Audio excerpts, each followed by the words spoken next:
years. 10 years scrutinizing and inspecting the faces of thousands of men and women. 10 years learning to paint, sculpt, recognize and mold shapes.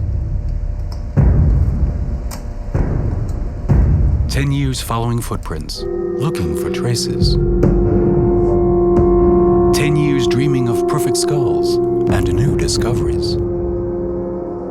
10 years adapting to the rhythm of human and scientific evolution.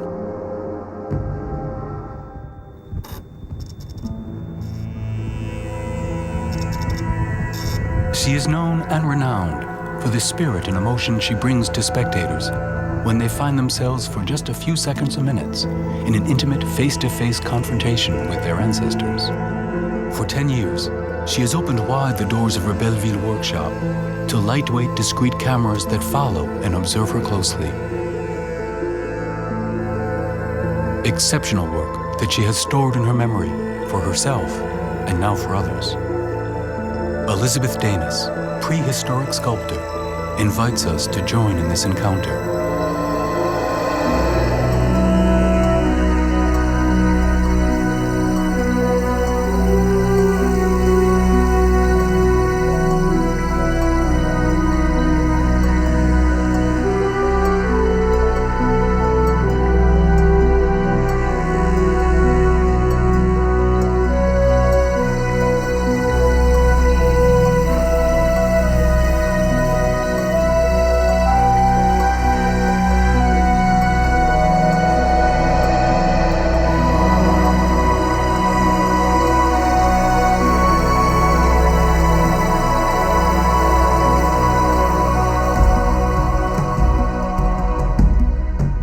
Tumai, 7 million years old.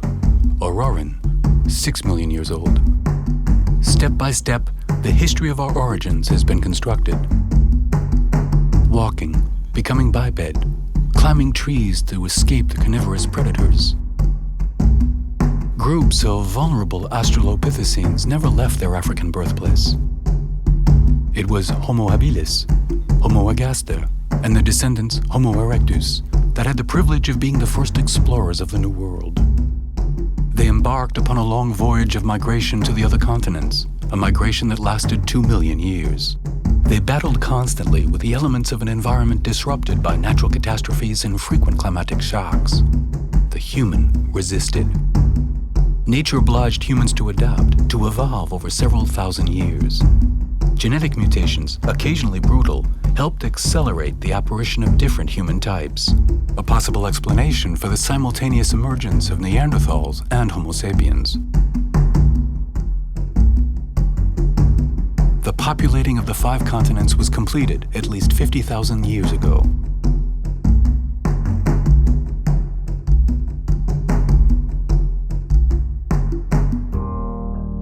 Thanks to her creativity and her passion for prehistory, Elisabeth Daynès has taken a voyage through 7 million years of time, from Tumai to Cro-Magnon. In paleontology, a well-made cast of the skull is greatly coveted by both scientists and sculptors. For Elisabeth, a reconstruction only has value when it has been scientifically validated, and this vigor has aided her untiring quest for new casts. The announcement of a new discovery sharpens her curiosity and stimulates her imagination. It is 1998. Elisabeth travels to Tel Aviv in absolute secrecy, invited by Eurélios, director of the Anatomy and Anthropology Laboratory of the Faculty of Medicine. 2 casts of exceptional Australopithecine skulls, discovered by Tim White, Dan Johansen, and Eurélios, await her at the university. Still employ the master. For the sake of confidentiality, the skulls must not be taken out of Israel or filmed before being reburied. Not so. Coming from Ethiopia, like Lucy, the skulls have the same age, 3.5 million years. Affectionately, Elisabeth baptizes the male skull Lucian. She begins her face-to-face with him. Yeah, that's very nice. I meant to tell you yesterday to make this a little bit more flattened. Yes, good. Yeah, that's good. And you think it's normal I make this on this. Or this I don't know. This I never looked so close, on these details. But that's fun. C'était très intéressant de travailler dans son laboratoire parce que je l'avais à portée de main et constamment il m'apportait des informations. You see here? Yes. It's too much. J'ai démarré le modelage interne sur le crâne. Donc une fois qu'il a contrôlé, accepté cette forme, j'ai pu commencer à faire des rides, à faire tous les détails, à peaufiner toute la tête, quoi. It's very nice. Together, they make a model of the body in polystyrene. No, this is okay. This is okay. Yeah.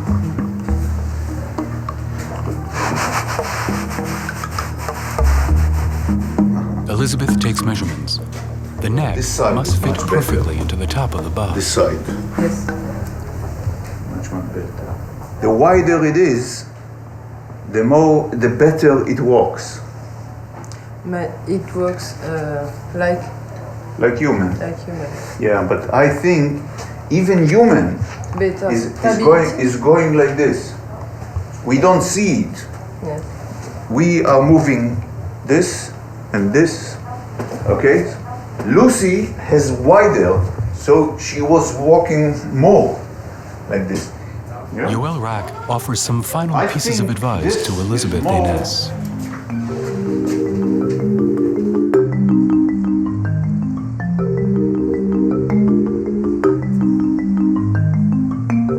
Back in her Belleville workshop, Elisabeth starts modeling the bodies of two Australopithecus afarensis, assisted by Christine Berge, Director of Research at the CNRS, the French National Scientific Research Center. As Lucien looks on impassively, Elisabeth and Christine make and remake Lucy's body. Au début, j'ai pensé que j'allais faire juste quelques petits éléments. J'allais donner à Elisabeth quelques mesures du corps, les proportions, etc. Et puis petit à petit, on s'est aperçu que c'était beaucoup plus compliqué que ça nous paraissait parce qu'il fallait que ces éléments collent les uns avec les autres et il fallait surtout que la posture soit correcte. No, wait, which one should be in front? It's this arm or, hang on, no. No, the other way around. It's this leg that should be in front. Lucy must appear credible in a walking position. A dazzling flashback of 3.5 million years.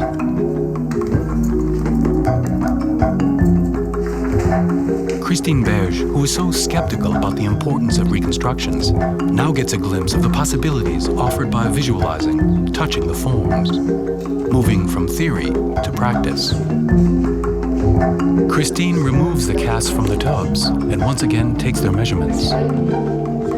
She gives her all to the project to make Lucy look like an Australopith.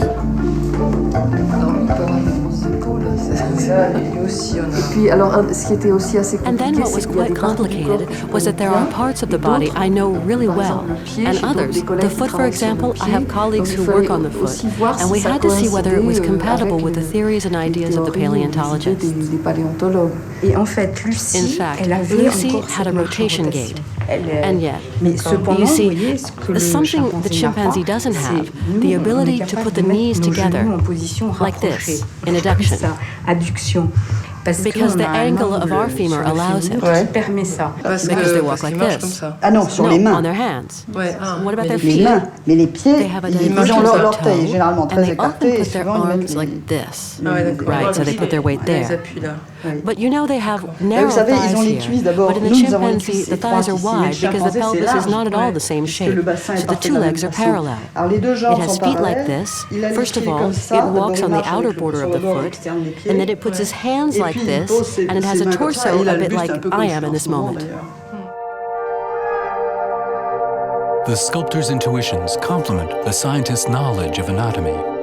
Night and day, they take turns at the bedside of this tiny female, 105 centimeters tall. The shape of Lucy's pelvis, the keystone of every human body, is special. As wide as the pelvis of a modern woman, 170 centimeters tall, Lucy's pelvis gives her a disproportionate shape. The sculpture, lacking in harmony and balance, is discouraging. The muscles must be powerful and tapered, the buttocks small and flat, the arms long and the hands interminable. Lucy's skeleton, discovered in 1974, is fairly complete and has enabled a reconstruction to be made and validated by the scientific community. Lucian can only offer his skull to Elisabeth, but he will benefit from the work that has been performed on his companion. Respecting the proportions, Christine and Elisabeth construct and sculpt the body of the male, 135 centimeters tall. The sexual dimorphism, the difference between males and females in certain species, is also respected.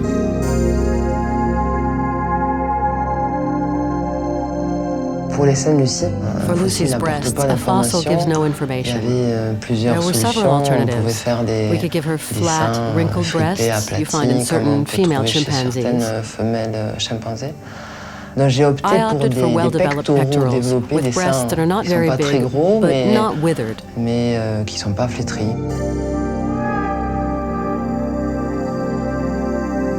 As for Lucien's genitals, we had no information at all. We had the option of the genitals of an ape or a human. And in this case, I deliberately chose human because I couldn't imagine an ape's genitals on this body. Commissioned by the Museum of Natural History in Vienna, Lucy and Lucien had to be able to walk together as bipeds in the famous footprints of the Australopiths of Laetoli in Tanzania, identified in 1977 and estimated to be 3.7 million years old. The road is long between a body of clay and a more supple one, an elastomer. An initial layer of white silicone runs over the aged plaster. It must spread out to cover the entire body in an even layer. A white second layer, then a red third layer to check for uniformity, then a white fourth layer. These layers form a supple membrane which will soon be enclosed in a resin shell.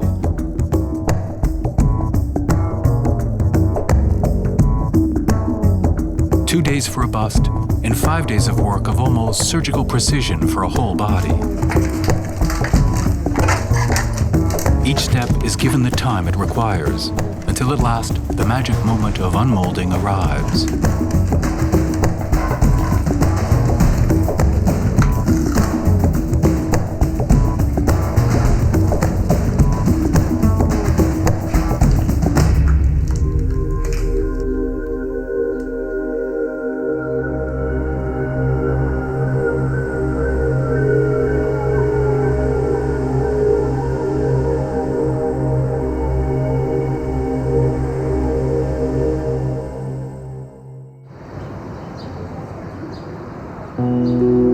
Now the most delicate work begins, positioning the eyes, primordial.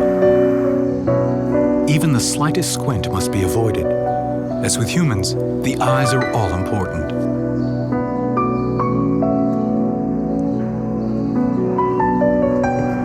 Is this okay? No, I think they look better like this. Yes, that looks quite good like that. Now that's a beautiful expression. Yes, he mustn't be moved now.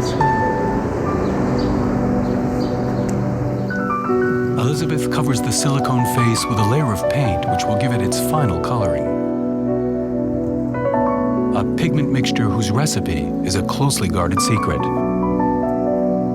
All sorts of brushes are used to deposit the mysterious mixture in subtle dots on Lucy's increasingly coppery skin. Ever since 1974, when the whole world celebrated Lucy's discovery in Ethiopia, she has been the star of paleontology.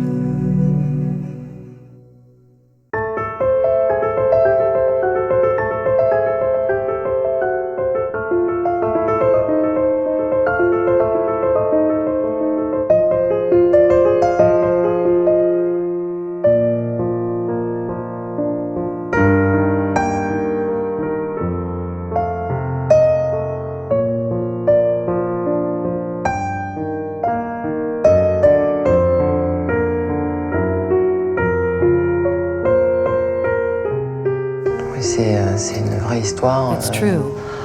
Et on s'attache énormément. J'ai passé I've spent 7 months in which I've really lived with them. Oui, j'ai vraiment vécu avec eux. I've thought about them from dawn to dusk. Je pensais du matin au soir. I was living in à Australopith l'heure, on time. s'enlopithait, quoi. Ça marque, It c'est leaves clair. a mark on you, that's certain. Ça apporte And it brings an énormément de enormous amount of satisfaction. Je satisfaction. suis vraiment très I'm heureuse really de voir very, very fini. Je happy les to have trouve finished très them. I beaux. think they are very beautiful. J'ai And I donné tout put ce que je everything I pouvais. could into it. C'est un peu leur Feel a maman, bit like their mother? Ah oui, tout à Yes, fait. yes, ouais. exactly. A mother who without hesitation calls upon her young son Martin to lend his youthful face for making a theater mask. One after the other, friends, actors, and acquaintances have visited her workshop since it opened in 1985. Faces, feet, hands, genitals sometimes are cast as quickly as possible. An ongoing dialogue is established between the sculptor and the model to reduce the stress of looking into the mirror and seeing your face covered with a thick and viscous liquid. The solidified membrane is peeled away from the skin.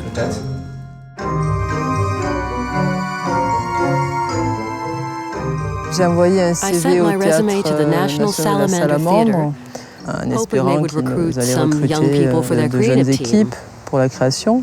Et il s'avère It just so happened que ils ont that they répondu replied favorablement à favorably ma to my demande request, et and I was j'ai été taken on engagée for comme makeup, special effects, maquilleur, effets accessories. spéciaux, accessoiriste. Voilà. Le metteur en The scène de la trip's troupe director was faisait very beaucoup creative, de using créations avec des transformations, false transformations, noses, des false faux teeth, nez, deformed des fausses heads, dents, lots des and lots têtes of déformées, prostheses. beaucoup de prothèses. Donc j'ai pu So I was able to work a great deal with foam, travailler les latex, mousses, le modeling, latex, le and modelage, casting. le moulage.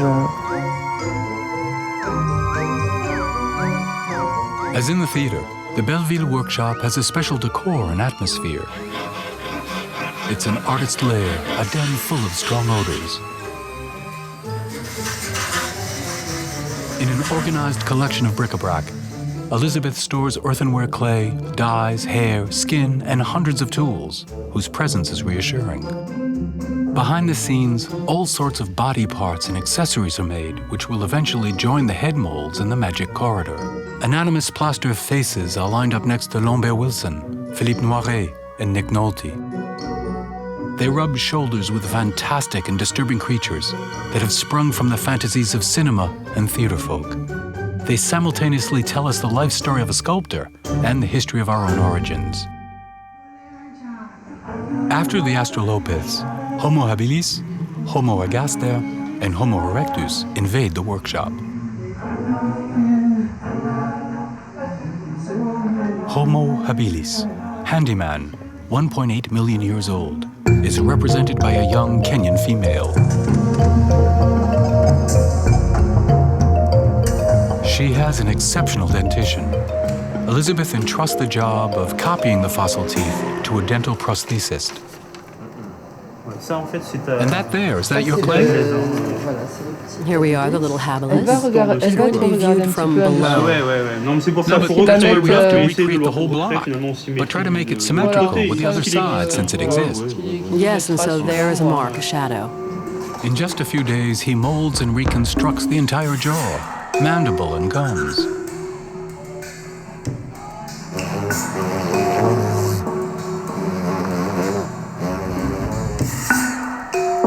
Putting it into place in the mouth is always a delicate operation. The prosthesis must be correctly positioned and glued. A frightened little habilis stares at her wrist. The flint has cut her flesh, and there's a trickle of blood.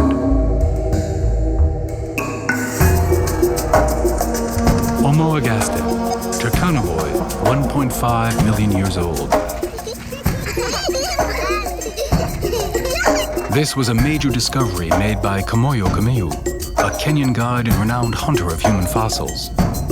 Kameu still makes use of his talent, as here on a Franco-Kenyan mission, together with Hélène Roche, Director of Research at the CRNS. The skeleton that Kamoyo Kameu uncovered is almost complete. It belongs to an adolescent of 14, and he has the tall and slender morphology that is characteristic of the Turkana people today. Men, women, children, youths and elderly alike. The reconstruction gleams in a shaft of light in the Museum of Les Eziers in the Dordogne region of France.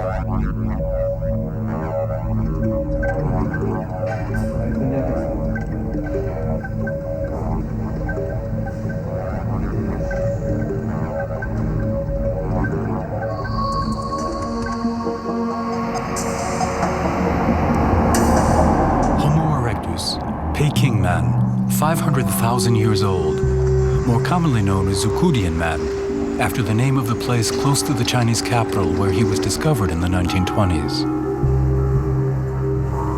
A key figure in the populating of Asia, small, 165 centimeters tall, but robust, this Homo erectus had a larger cranial volume than his African ancestors, 1,200 cubic centimeters instead of 800. He knew about fire. His strength and stamina enabled him to hunt and fish large prey. He was able to pull a sturgeon fish out of the water. For the Pearl Museum in Tahiti, the workshop team learned to perfect the techniques of making fish, rapid casting, and subtle paint effects.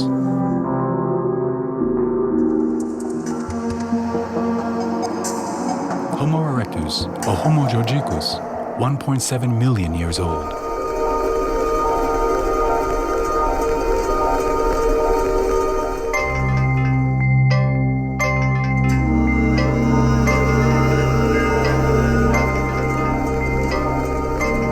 With Tumai and Oren, one of the greatest discoveries of the decade.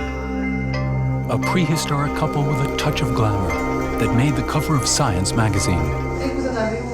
Elisabeth must give a lot of thought to the hair. Black or dark chestnut, lightly frizzy or very curly, a subjective choice. Instinct and deduction rather than scientific rigor. No one knows for sure. So she digs into the stock of hair that she purchases by weight.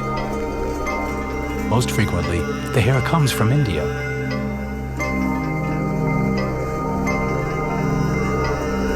Now with full heads of hair, the Homo georgicus can return to the place they came from.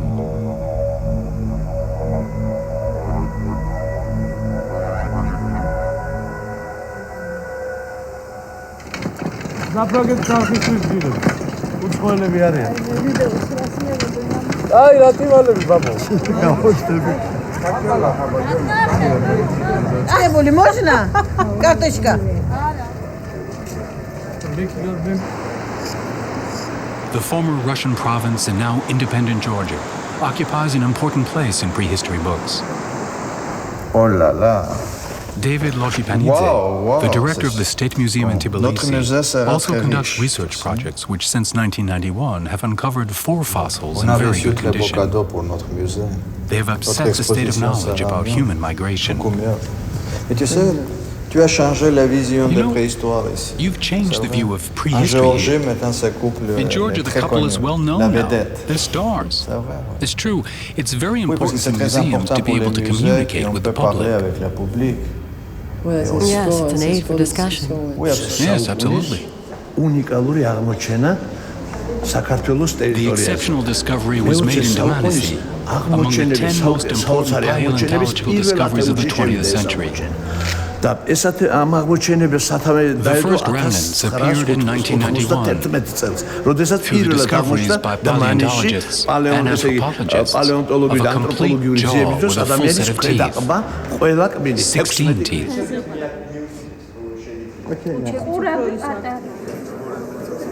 In 2003, the exhibition was inaugurated by Eduard Shevardnadze, the former president of Georgia. I have something for you, look. C'est pas mal, non? That's fantastic. It's a new discovery, from the same level, you know. C'est le même niveau, tu sais. That means it's as old as the other two. Yes, the same age. 1.7 to 1.8 million. And have you been able to determine the sex? Yes, I think it's a teenager. A young boy. Superb. Homo erectus left Africa 1.8 million years ago and settled at an exceptional site, Damanisi, a 2-hour drive from the capital, Tbilisi.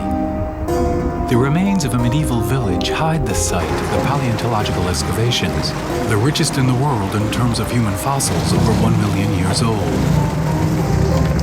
Voilà, So, on arrive à here we are in Dmanisi. Tu vas voir, le site est beaucoup You'll see the site has changed a lot. It's impressive. Tu sais, on trouve pas You know, souvent le it's not often we find such old human remains in a medieval site. Le site médiéval. Juste là, Right on a here, trouvé cette we mandible. found that mandible. Et là, il est aussi It also daté. dates to the same C'est la period. même période, tous It's the ces same dates period. ici, All 1,7 are million, dated to 1,8 1.7, 1.8 million. Et on peut dater assez précisément. We can date parce quite qu'on a precisely le since we can centre use the volcanique, volcanic on ash date directly. Mais ma But my première first reaction impression, c'était was wow. Ah, il est c'est splendide, Yes, ouais, it's il est splendid. très, It's très very, very complete. complet. Ouais. Et alors, And so how do comment you on peut explain expliquer such a state tel of état de preservation? conservation? Oui, c'est un hasard. C'est Yes, le but hasard. it's a matter of C'était chance. tout, c'était déposé très Everything was vite. deposited Et very on a quickly. aussi A sédimenter. Sedimentation was très vite, rapid et on a and we have a very strong le couche geological layer, géologique très fort. C'est un calcaire calcareous rock. qui protège toutes Which les protects all choses. the bones. À ton avis, In quels your sont les opinion, what différents are the possible scénarios qui scenarios expliquent to qu'il y ait explain une such telle a high population concentration of concentrée fossils sur on ce this site? site? Oui, c'est une histoire criminelle. That's a crime story. Faire l'investigation. We have to carry out the investigation. On pense, on a It's eu thought un petit that lac, there was a small à bord lake, du lac, on a eu and that on the shores of that lake, compétition entre there was a les competition carnivores between et les carnivores and hommes, Homo et c'est le erectus. résultat. Pas tout And le this is monde the était result. très succès. Il n'a pas carnivores un won. grand succès, les hommes, dans cette compétition. Mais bon, c'est le résultat, je pense, oui. Mais on n'a pas encore But fini we de haven't fouiller. finished On a digging. fouillé seulement 5%. We've excavated only 5% of the site, so we don't have the answer on n'a yet. pas encore la It's still a réponse. crime story. So, crime story still. Enfin, c'est extraordinaire. Si It's still 5% vous avez extraordinary to déjà have such a un tel result with résultat, only ça- 5%. There Oui, must be oui, magnificent on peut dire discoveries que yet to c'est come. exceptionnellement Yes, you can say it's an riche. exceptionally Et rich chaque site, année, on and every year trouve we des do choses. find something new. Homo agaster and Homo erectus spread out in small groups throughout Europe. Some were slowed down or stopped completely in their travels by long periods of extreme cold. Others continued their wandering. All adapted to their environment, in a more or less rich food supply which over several thousands of years influenced their morphology and certain physical characteristics.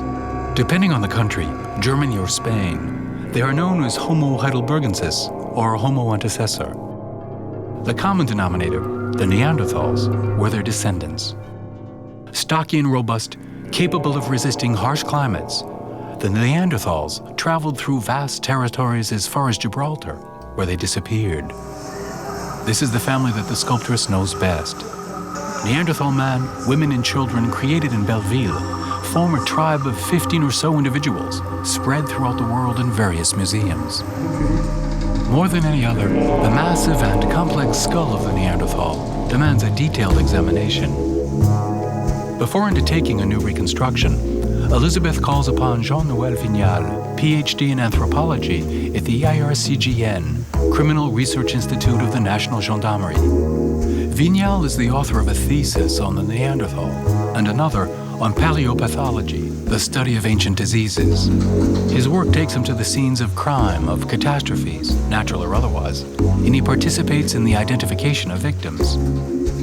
Making identikit portraits is one of his daily tasks. Making skulls talk, the part of the skeleton that tells so much about the age, the sex, and the morphology.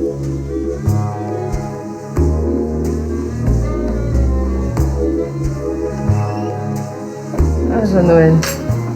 Vignal's expertise enables him to pass from modern man to the Neanderthal, our 4,000-year ancestor, by applying the rules of facial reconstruction, based on the deforming of images by a computer called warping. We're going to go look at the skulls.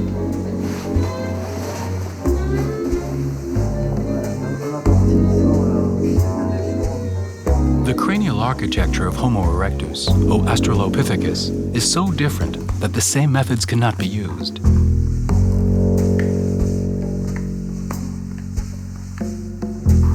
It's easy, almost child's play. Jean-Noël Vignal applies precise reference points to the skull. He marks them with pieces of matchstick stuck into the modeling clay. 2 two colored lines indicate to Elisabeth the minimum and maximum thickness of soft tissues to be placed over the bony structure. All the time she is sculpting, she takes these points into consideration. Covered in clay, they soon give rise to the Neanderthal characteristics that arouse so many questions. An almost inexistent chin, voluminous, forward-projecting nose, a sloping forehead above a prominent brow, all on an outsized skull supported by a neck of knotty muscles.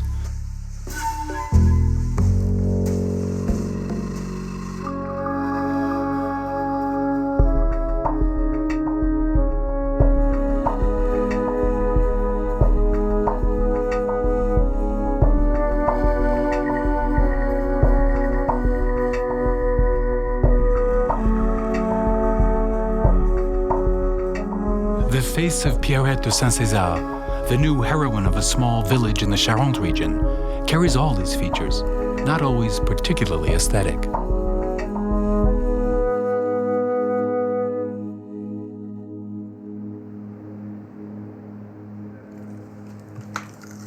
Je ne pétris pas vraiment la terre comme pourrait faire un potier.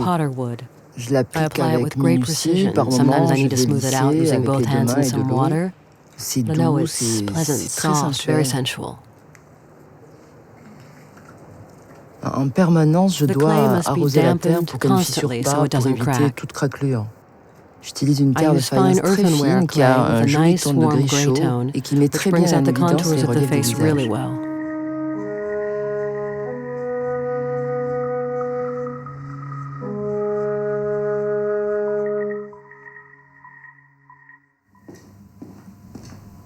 Bernard Vandermesh, former director of the anthropology laboratory at the University of Bordeaux, offers Elisabeth the weight of 40 years of experience studying all Neanderthal fossils in the laboratory and especially in the field. And he has an appointment with Pierrette.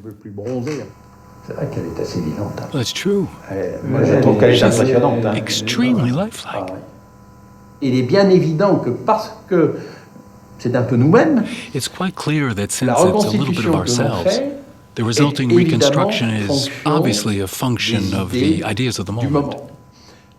Alors, en plus, il y a le fait que, c'est vrai, in addition, there is the fact that it's true, Elisabeth Daynès has personalized this reconstruction, and this gives an image that in a way provokes a certain emotion.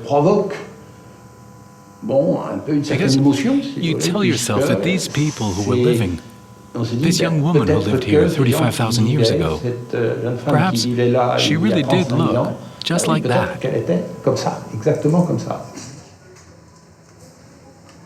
The concept of the exhibition is desired by the director of the Science Museum of Barcelona, represents a new stage in the rehabilitation of the Neanderthal, blessed with an intelligence at least equal to that of Cro-Magnon. The Neanderthals knew compassion, were aware of the suffering of others. Standing, he looks on at his agonizing companion.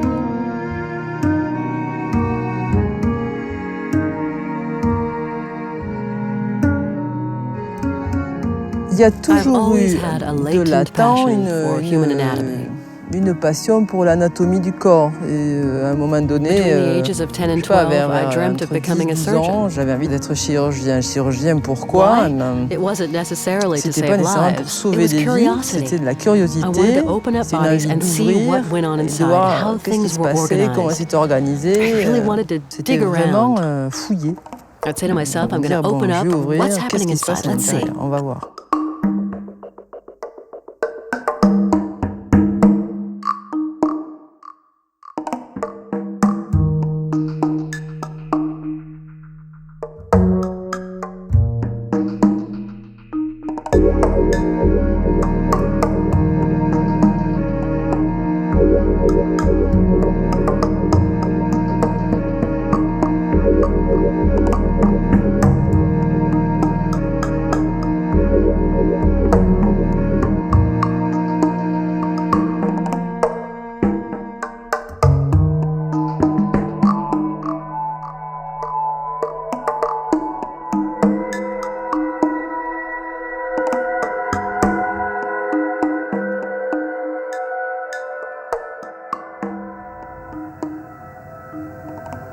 a nocturnal spectacle in the courtyard of La Grâce de Dieu in Belleville. In the heat of a summer night, Elisabeth and Céline complete the final touches. Straggling hairs are trimmed and lacking hairs are added. Beard, mustache, eyelashes.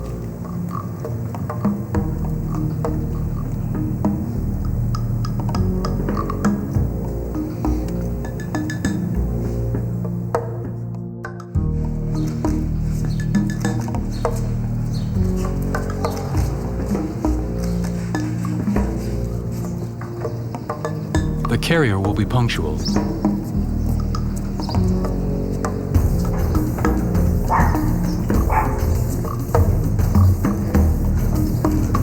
The truck cannot fit through the entrance of the alley.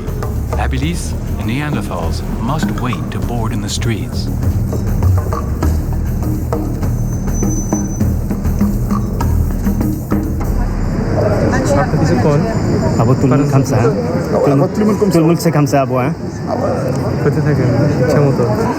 Vous êtes là toute la journée? No, we're loading the sculptures of the truck. Chargez quoi?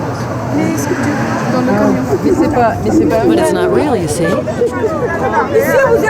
you sure we look like that? Are you sure we look like that?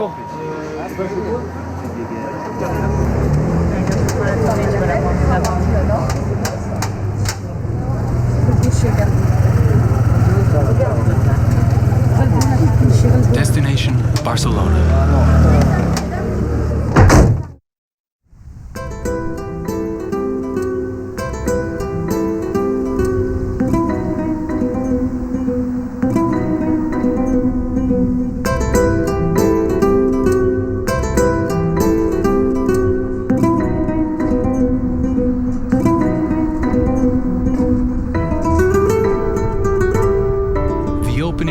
Science Museum is imminent, entertaining and informative. It's also an interactive museum. Jorge Wagensberg is its designer and director. With the assistance of Catalonia's largest bank, this physician created the Cosmo Caixa Museum, adapting as his own the first passion of Albert Einstein, the forms of nature. The way in which they obey all the principal rules of physics, biology, and chemistry.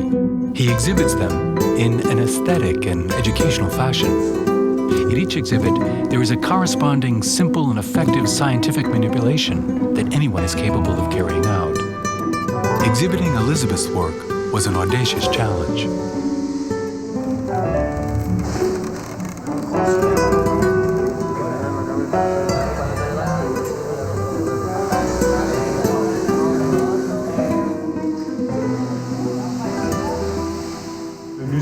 The museum is based on reality, real objects, real phenomena.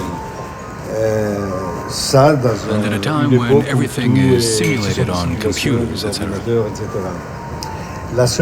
only thing that is not a real or original object is your work, but your work is here to represent scientific theory.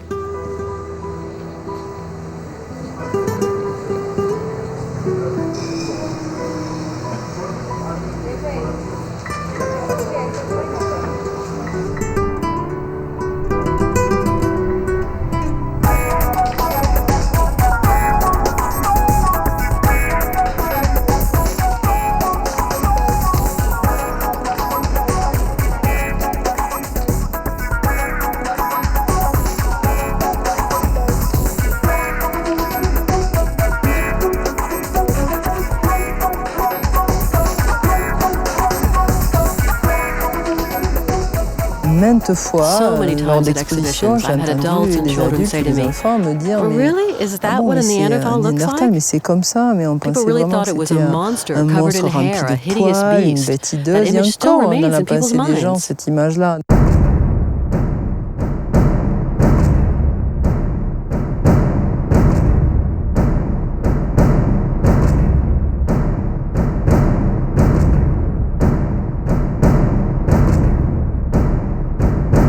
rien que pour That is ça, reason in c'est itself important de why leur it is montrer important que to show non, people that ils Neanderthals étaient, were like us. comme nous, quoi. Et puis aussi, And chaque then fois each qu'il y a une time there's an expo, on exhibition, voit we see que people des sharing ou their adultes feelings. ou They're enfants sont fascinated and moved by absolument what they see. emballés, fascinés, émus par ce qu'ils voyaient.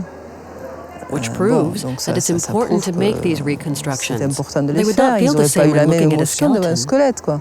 Elisabeth is applauded in Catalonia, as she is in the Dordogne at the opening of the Museum of Asie de Taillac. The National Prehistory Museum is celebrating the return of its Cro-Magnon in flesh and blood.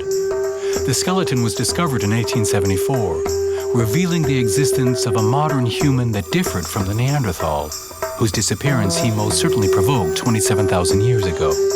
Bigger, more slender than the Neanderthal, greedy for space, Cro-Magnon occupied an increasingly vast territory. The immense limestone cliffs riddled with deep caves gave him an unrestricted view of the valley. Cro-Magnon covered the walls of caves with artworks of unbelievable quality, mainly in France and Spain, in Lascaux, Chauvet, and Altamira. These first artists made use of the natural contours of their rocky shelters. They sculpted the bodies of women, felines, horses, and mountain goats at Cap Blanc et Angles-sur-l'Anglin. 15,000 years ago, Magdalenian culture was at its peak.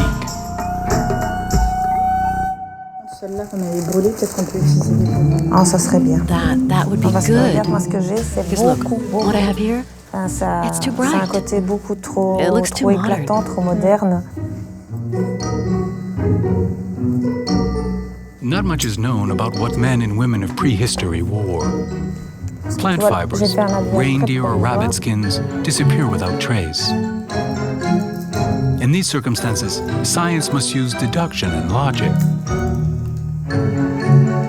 Elisabeth studies the lifestyles and especially the clothing habits of modern human groups confronted with hostile conditions: Eskimos, Aboriginals, Tuaregs.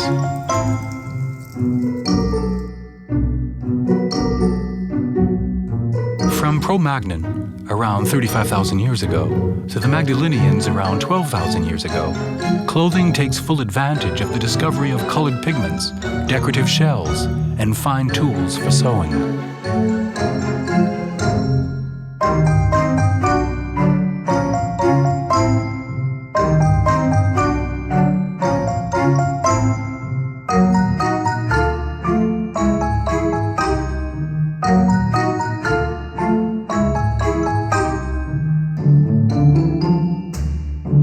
À peu près vers When I was 7-8 about ans, 7 j'ai or 8 commencé years des old, cours I de started peinture et de taking dessin. painting and drawing Je classes. pense que c'est à ce I think that moment-là it que was j'ai at dû that avoir mes moment that I premières had my émotions first artistic feelings en when I démarrant started la oil peinture à painting, l'huile painting et with the la knife. peinture au couteau.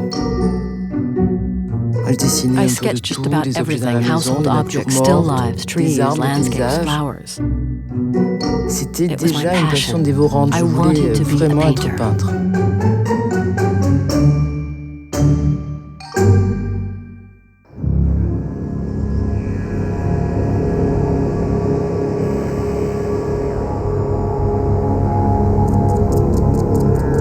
On September 19th, 1991, a mummified human body emerged from the ice at an altitude of 3,200 meters.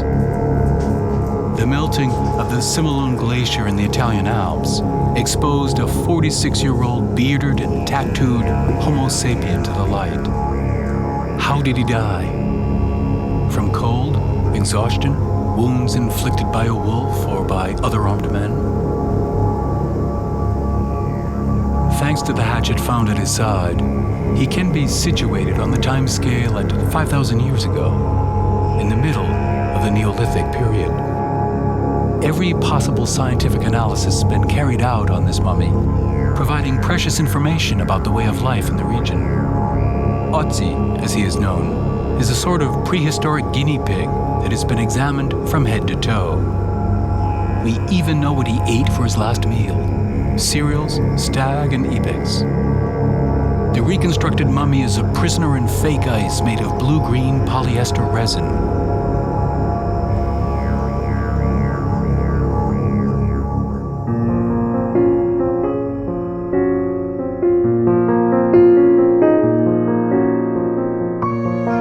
As her commissions dictate, Elisabeth Daynès leaves prehistory behind and touches on more recent periods.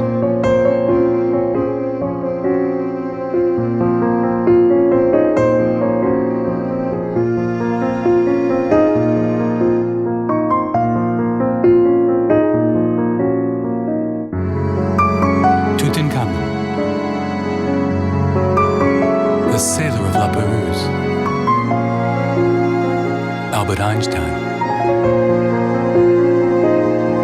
Albert Einstein, the physicist of genius, often looked upon the world with disenchantment.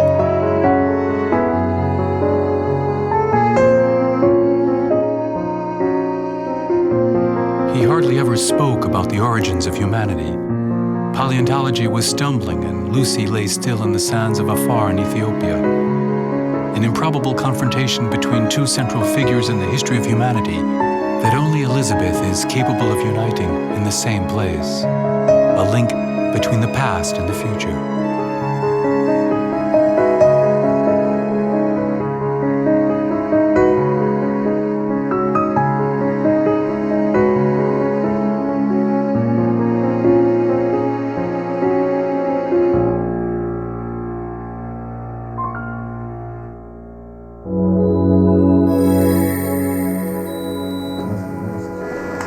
Elisabeth is preparing for the future by recording all her characters in 3D with a laser scanner.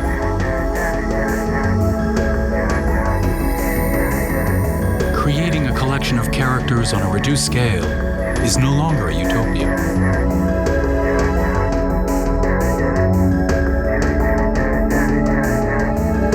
Infused by her devouring passion for human prehistory, attracted by the new tools of high technology, Elisabeth dreams of one day seeing Lucy walk like Japanese robots.